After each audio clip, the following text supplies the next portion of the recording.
Colorado's budget bomb is ticking, and now Democrats are blaming Trump for lighting the fuse. But let's get this straight. This mess started a long time before 2024. I'm Tori Ganol, and this is your Mountain Minute for August 1st. Let's break it down. Colorado is facing a $1 billion budget shortfall. Why? Reckless progressive spending. Over 180 healthcare bills since 2019, massive green subsidies, and expanding government programs. Democrats set this up, and now that Trump's tax relief is shrinking their federal bailout, they're crying foul. And it's not just fiscal fallout. They chose this. As one Rocky Mountain Boys columnist put it, this wasn't an accident, it was a choice. Now they're trying to shift the blame while Coloradans brace for cuts and chaos. Speaking of spending, Xcel Energy's coal shutdown plan is drawing fire.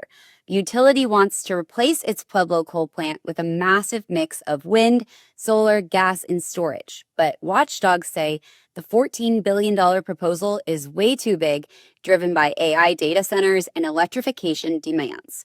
Consumers could be left holding the bag.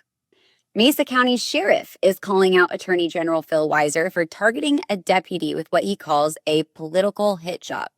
The lawsuit, which accuses the deputy of excessive force, comes amid mounting tension between rural law enforcement and Denver's legal elite.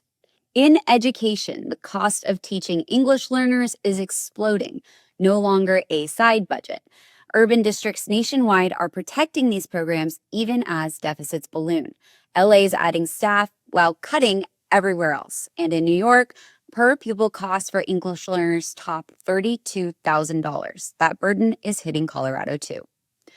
Over 4,200 acres have burned in the South Rim wildfire, now 50% contained. Fire crews are making progress, but the blaze adds pressure to already strained emergency budgets. Meanwhile, Colorado Parks and Wildlife just confirmed a new litter of wolf pups, raising alarms for ranchers already frustrated by forced reintroductions. Many say the state is ignoring the realities on the ground.